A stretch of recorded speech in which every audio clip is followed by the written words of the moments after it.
Halo semua, di video kali ini saya akan menjelaskan apa itu algoritma queue. Apa sih queue itu? Queue atau antrian merupakan jenis data di mana penambahan elemen dilakukan dari sisi rear atau belakang dan pengambilan elemen dilakukan dari sisi front atau depan. Dalam queue terdapat NQ dan DQ. NQ itu penambahan elemen dan DQ itu pengeluaran atau mengeluarkan satu elemen dari queue atau antriannya. Langsung aja lihat di contoh queue. Di sini ada sebuah queue, isinya ada 4 elemen, yaitu 13, 7, 28, dan 5. Pada area ini elemen masuk dan keluar di jalur yang berbeda. Masuk dari in dan keluar dari out. Nah, kalau ini masuknya dari rear dan keluarnya dari front.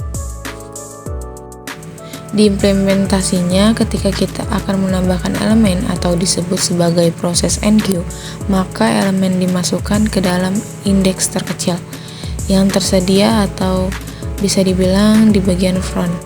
Jadi, kalau di sini kita lihat indeks terkecilnya 5, karena dia paling ujung, jadi ini 0, 1, 2, 3, dan seterusnya.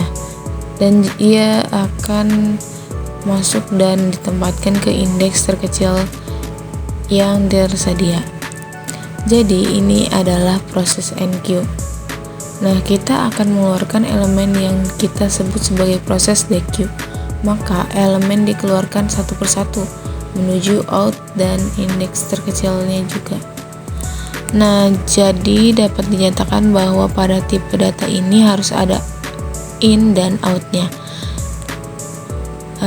adalah dilakukan secara FIFO atau secara first in first out, yang masuk duluan dan dia yang keluar duluan. Nah, di sini ada proses NQ, dia menambahkan 5, maka 5 masuk dan menempati indeks terkecil.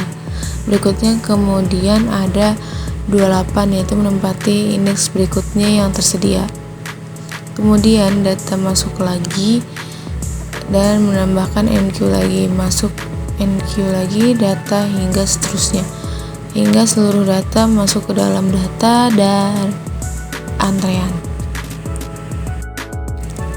Kemudian ada proses DQ, dia ini mengeluarkan elemen dari antrian. Dan DQ ini proses in out-nya dilakukan secara FIFO, artinya first in first out. Jadi dia akan masuk pertama dan keluar pun pertama. Nah, tadi kan yang masuk itu 5, 28, 7, dan 13 kan. Kalau sekarang yang akan keluar adalah 5, kemudian 28 bergeser, kemudian 7, dan seterusnya. Dan ini adalah proses implementasi ke codingan bahasa Python.